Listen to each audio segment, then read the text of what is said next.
Oromummaan dhiiga turuuf onnee jaalala Oromummaaf gootonni hin boqonne dhiigatti cobsanii lafeetti dhabanii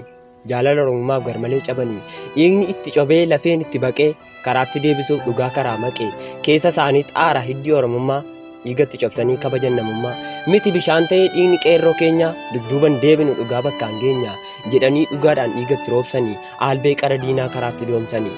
Oromummaan mi'aayee damma jedhan caalaa garan mi'aa qaba akka aannan gaalaa. Kanaaf kaffalama dhiigni goota qabsoo onneen isaan hin cabu yoo ta'e sarrabsoo goototatti dhabne qabsoo gola meeqaa dhiiga nuun lolaasee alagaan nutti seeqaa.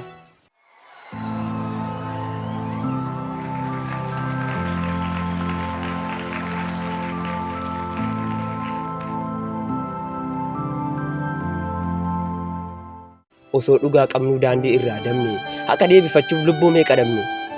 lubbuu gootota hedduu daran harcaasanii. Dhugaa keenya qaalii sobaan mancaasanii eeboof taankii isaanii sobaan qaqqaranii kaanis fannisanii kaanis qaqqalanii lubbuu ilmaan qaqqaalii dirreerra yaasanii yoo jiraanne maali kan nu mancaasanii saggoo keenya gubbaa ol ba'anii taa'u Oromummaan dhiiga zeerootti lakkaa'u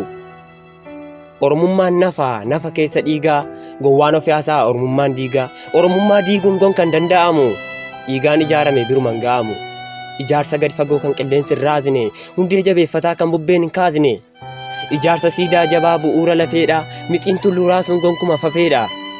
dhiigni Oromoodhaa utubaa jabeessa kan raafamne dhaabuuf kan qotu gameessa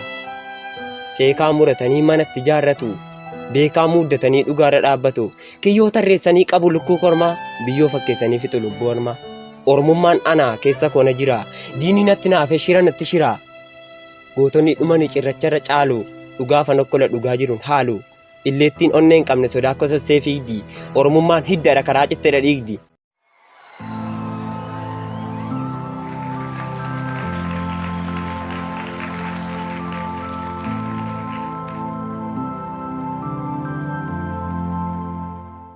Isa kana kunuunfachuuf lubbuu meeqa dhabne isa cabne sokkolluu isa fayyaa cabne. Oromummaan cubbuu ta'ee dhiiga keenya lolaasaa yartuun mana nu seenee dhiira keenya kolaasaa bakka inni isa bakkee gamaa warra gamaa gogsanii akkam dhiisa waree gama dhugaan nurraa dhoksanii ciraa tattaraaranii qotatan garbuu keenya jiraanu mancaasanii barumta darbuu eegna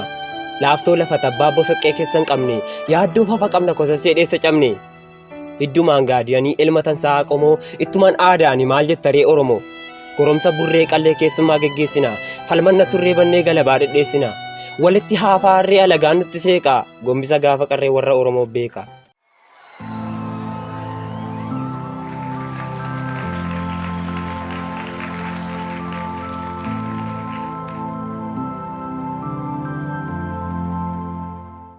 Birbirsa laga hoomii waleensuu ciratanii gidirsa jaraaf yoomii albee kan diratanii hantuunni jalaan seentee urte kaa gumbii warraa gantuunis malaan deemtee diigde kaa gibbii karraa.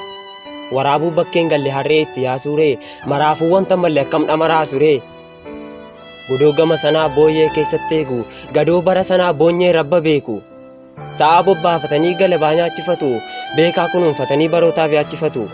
akka jalleessin seenne diilloo dura buufatu akka dabeessin beekne dhiiroo garaa kuufatu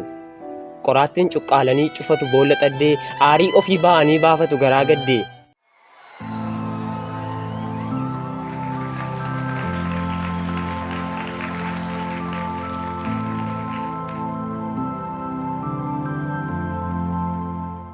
Cubbuu tarreessanii dhangalaasu dhiigaa lubbuu balleessaniin qooroon mana diigaa waan barbaade haa ta'u Oromummaan qaama alagaaraan ni qabnaan dhiiga keenya nu saama kanaaf aarti qeerroo onnee biddaa albeensiif qophaa'e yaa tiru maal fidda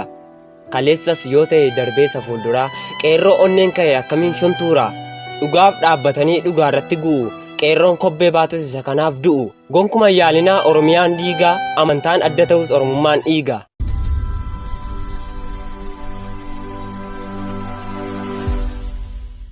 Qopheessee kan dhiyeesse ani sanyii baachaati. Sabiskiraayib nuuf godhaa kuma buuddee galchaati.